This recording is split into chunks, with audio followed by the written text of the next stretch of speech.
You guys got mobile phones, right? Good. But in reality, you can watch this video on any device that has access to YouTube. So today we're going to be talking about Diablo Immortal, because I thought, you know, after playing a couple of one bad mobile game and another really bad mobile game, I wanted to treat myself. Oh boy. Anyway, this video is going to be slightly different. Rather than you talking through my first few hours playing the game, this is going to be more of a gameplay than discussing the microtransactions. Anyway, thanks again to all the channel members who make these types of videos possible. Names on the screen now. If you would like to become a channel member, there is a join button down below. But if you don't want to become a channel member and you still want to support the channel, then just smash like, subscribe and ring the bell.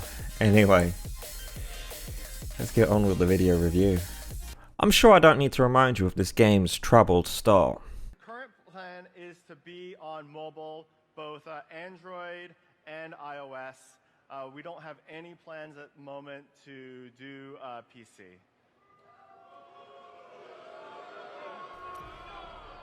Do you guys not have phones? Played Yeah, you guys on don't have mobile? a phone? No. Well, luckily they changed that and decided to release it on PC. A day later, booting up the game for the first time, and they asked if you played the mobile version already so you can link your mobile account to your PC account. And when you say, no, I haven't played this, I just want to start now, they ask you again, are you really sure? Because this is it. If you don't link it now, you can never link it again. Bit of a strange way, but no, I haven't played it on mobile. I wanted to play this on PC. You were then asked to pick a class you would like to play. There are a total of 6 different classes. You can play as a Necromancer, a Crusader, a Monk, a Demon Hunter, a Wizard, and a Barbarian. I of course pick Demon Hunter. So this review is going to be based on Demon Hunter's gameplay, but I'm pretty sure a lot of my complaints are carried across all classes, as it's probably a core gameplay thing, but please note, I was playing Demon Hunter throughout my playtime with this game. Character creation is fine, you can't go to extremes with all the parameters you're given, and most of the time your character is going to be covered in armor or cosmetics, so I guess it's fun with what you got, but try and have fun with this, I guess. The first part is a solo instance, teaching you the basics of the game, what to expect and so forth. As you may have guessed, this part was taken from the stream. Sorry for the quality. Okay.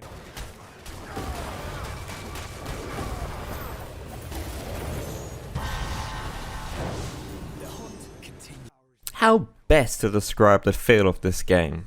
It's off. There are moments when you feel like you're playing any other Diablo game, especially 3, but something snaps you back and you realize, no, this isn't quite Diablo.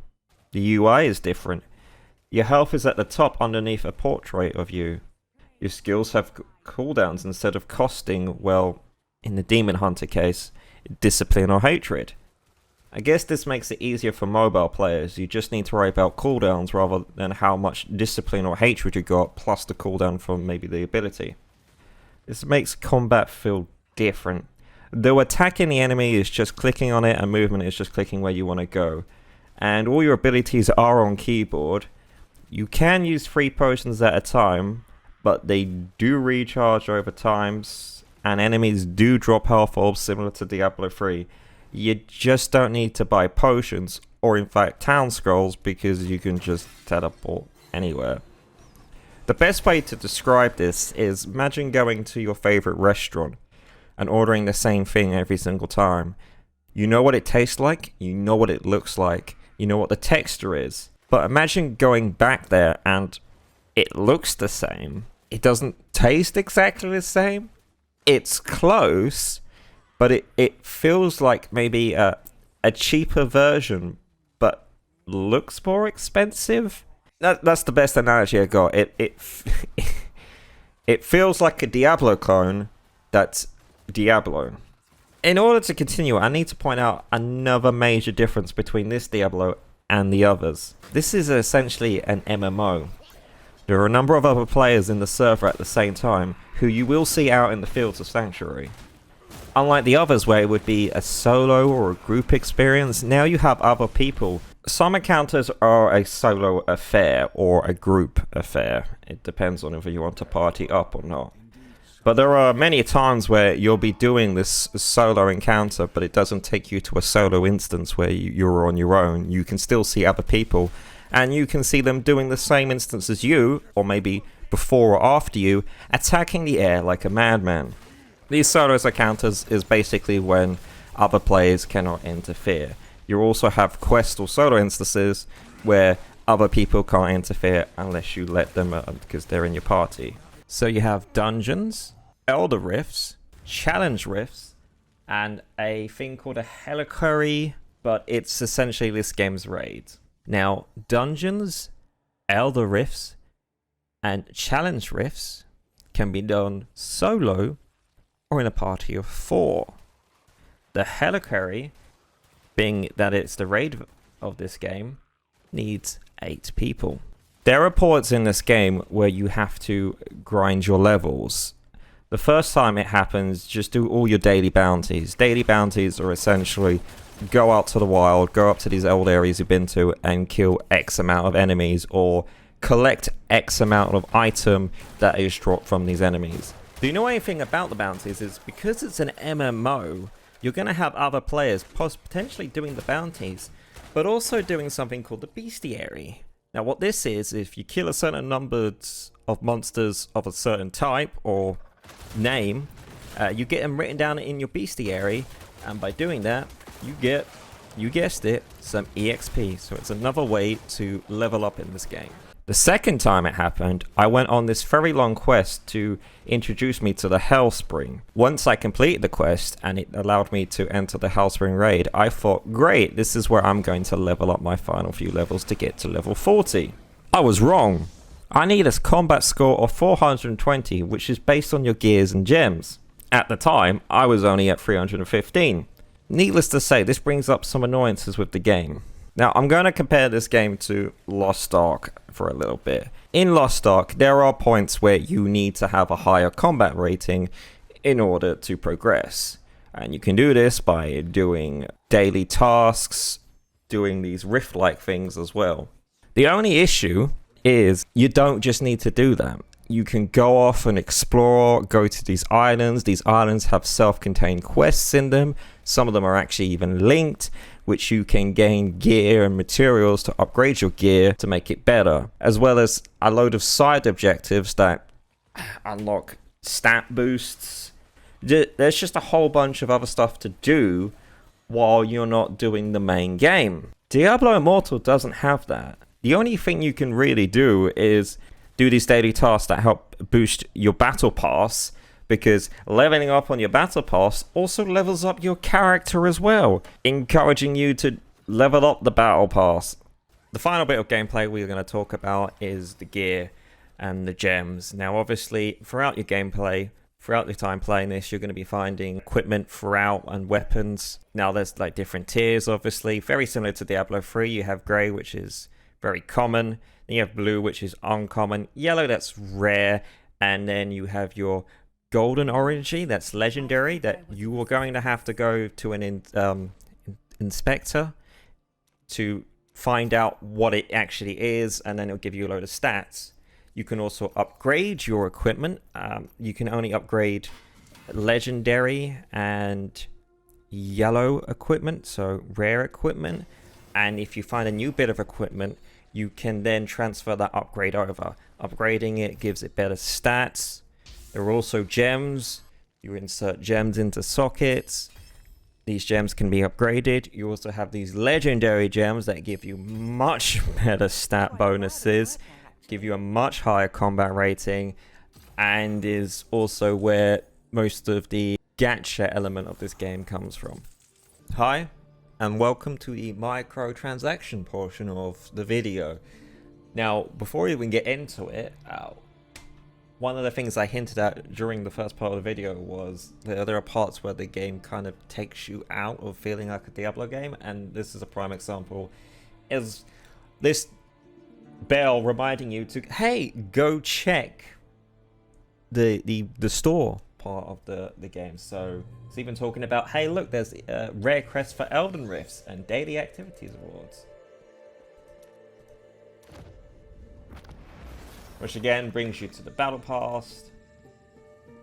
Tells you all this other stuff to do. But let's go into the shop, because hey look, we got something in the shop. We got our free daily rewards to bring us to the shop to go, hey look, we got 800% value, 570% value. I'm not sure why. So it gives you 60 and that. What does this give you? Less than 60? That gives you 60, but this stuff. So are we saying this stuff is worth less than this? But that's just a cosmetic. I'm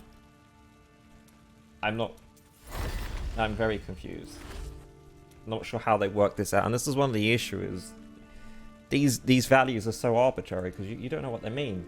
Alright, here is the gacha portion of the game, is these legendary crests. You use them in the rifts to get yourself better rewards, but essentially instead of like opening up a chest or a pack of cards or whatever, you go and do the rift to see what kind of gems you get to upgrade your gear or upgrade the gems to get better combat score, so you can do more of the raids or just get better gear and beat everybody. But yeah, this is the gacha portion of the game, and instead of, yeah, like I said, opening up something instantly, you have to go do a rift. And now we've got bundles with arbitrary percent values. I'm not sure why this is worth less than this, but I'm not sure how they're calculating it. You've also got cosmetics, which is, I guess, fine if you... Cosmetics are cosmetics, you know. It doesn't really enhance gameplay. It doesn't really affect combat. It doesn't make it pay to win. It's just a cosmetic. But, you know, stuff like this, the bundles and the crests. You need the crests to get the better gems in order to get the better combat rating, which makes it pay to win. We also got the battle pass. You got 2 different versions of the battle pass. And then you have this as well, like stack up to 90 days of rewards available, so you can even get more rewards. And then of course we have the currencies. You have your standard currency, which is gold, but then you have this one that it's these orbs that you can only pay for. You can't get them for free. But then you've got platinum, which you can earn for free, but not a lot. As you can see here, I've got 600 of them that I've just apparently earned throughout the game. But what can you use to buy platinum? I don't know, but you can use orbs to buy everything. Look, you can buy these stones. You can use them to buy the crests to go back in to get the better gear, and that's how you do it. So you buy one of these crests, and then you'll come over to the rift here, Elder Rift, and then you'll put your crests, these legendary crests in here to get the better gear, instead of just doing the roundabout way of opening up. It's a roundabout way, I should say, instead of just opening up a pack. Now, how do I say this? Now then, Bellular News recently released a video, I think it was last week by now, discussing what is the estimated price of upgrading a character to fully. So if we go over to our inventory, upgrading everything, so all the gems are max level and everything. And based on the Reddit post they saw, they estimated it would cost around about $110,000. Again, they said in a follow-up video that it was very rough estimate. They don't know for sure because, again, you have a gacha requirement that makes it seem like you're not always guaranteed it, and then a load of other factors that make it very difficult to work out how much it costs. You can even cosmetic your fucking portals. So again, this game is very pay to win. You want the gems? Well, okay, go buy them, then go and do your rifts, and hopefully you can get the ones you need, and then you can power level through it, and then yeah, great, congratulations. Now, can you grind it? Probably, but considering it cost 110,000, potentially, just to get the gems you want, and you're getting a high chance to get those gems, a much higher chance than you get those gems than normally, you can only imagine how long it's going to take somebody who's a free-to-play player to even get to that level, and potentially not even get there. So, yeah, like, again, the microtransactions in this, I guess you could say it's powerful, of course, but it's just the power level, just you have to, the grinding, my god, it's ridiculous. And again, like all these percent values that I have no idea.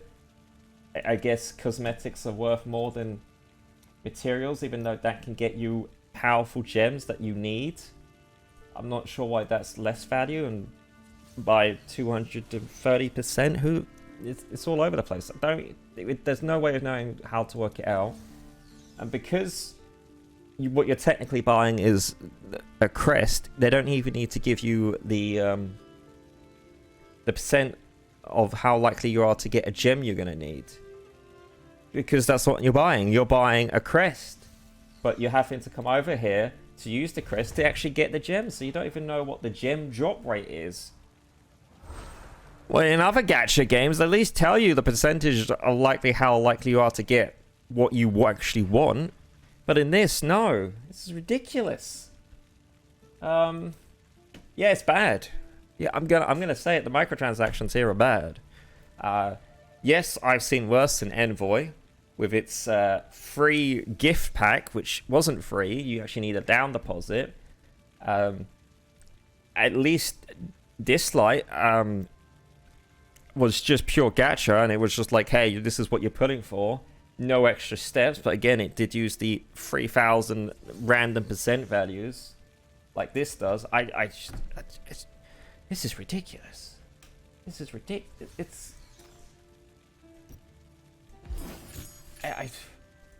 Yeah, of course you get abundance of gold. Gold is your free currency that you're going to get a ton of to kind of make you feel like you've invested a lot of time into this game and make you less likely want to give it up. Like, I'm level 42. Should I keep playing with these microtransactions? I don't think so.